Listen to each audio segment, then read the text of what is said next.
as a past competitor, I have a special take on it. I feel very, very strongly about making sure all candidates are treated as fairly as possible. Australia, possible age range 3 to 5 years.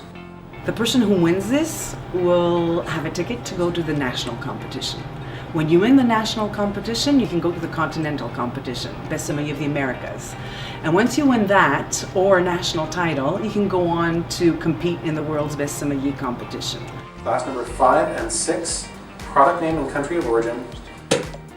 All of it is terribly stressful. What people don't realize is that managing your stress is a huge part of it, and how each candidate handles that is completely different. Some will find the theory daunting because you have to know everything about wine, about spirits, about liqueurs, about beer, about food, about what's going on in the wine world and the food world. The content of knowledge is just infinite, and you can never know everything. When you compete on a national level, you meet competitors from across Canada. If you make it and you go to Americas, you meet other people and then on the world. So the idea is to be connected, not just with the wine community from here, but from all over the world, and everybody has a different perspective. So we all learn from each other, we all get better because we work together. I do think that sometimes in life, when you have moments where you need to perform, it just pushes you to be better. This is the second year I've competed. How was it this time? Nerve-wracking. Should have one more bourbon at lunch. Medium plus complexity. Medium. I'm most worried about the blind tasting because that's what I practice most. So I'd be a little disappointed in myself if all that hard work didn't pay off. My kitchen is full of flashcards laid out on my windowsill. I put in probably 2 hours a day for the last 3 weeks. What we're going to try to do is really just open it up. 16-ounce sirloin steak if you're... This is my third time competing. We'll see if third time is a charm or not. Part of me will be slightly disappointed if I win because I'd like to do it again. It is really invigorating, and the challenge. You're walking on a tightrope. You're in front of all your peers. You don't want to embarrass yourself. The thing that I realized about all of them is they were all very relaxed. They seemed very confident. I got the feeling, okay, here are 3 people that know the restaurant business, but overall I was very impressed with the confidence and the degree of relaxation with which they serve the customers in the scenarios.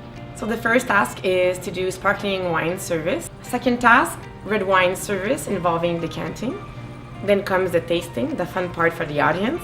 2 whites, 2 reds, 1 spirit, 1 liqueur, and 1 cocktail. Full tasting notes for the whites and the reds.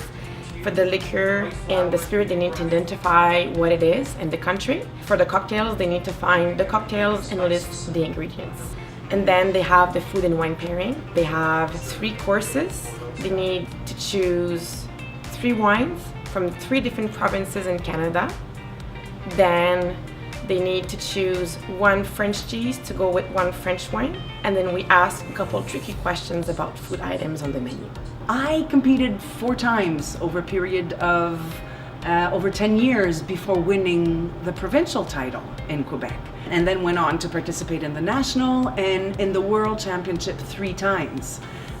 Before finally, after the 3rd time, placing 2nd in Tokyo in 2013. That was the first time ever since the beginning of the world competition in '69 that a woman made the top 3. So I was very, very proud of that. But it's a long, arduous process.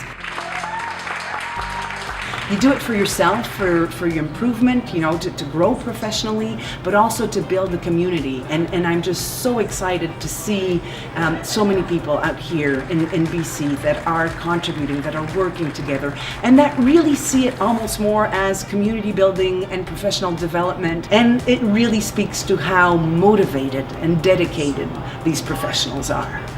The quality of the candidates has been supremely high. They're exemplary of the industry. It's really fantastic. I'd like to see a woman or 2 next year. Come on, girls! How has your life changed in the last year since you were last year's winner? I mean, the travel was nice. We did a trip to Italy, kindly from Vancouver Wine Fest and the Consortio of Italy, and then we went to Argentina as well. So I mean, what a year.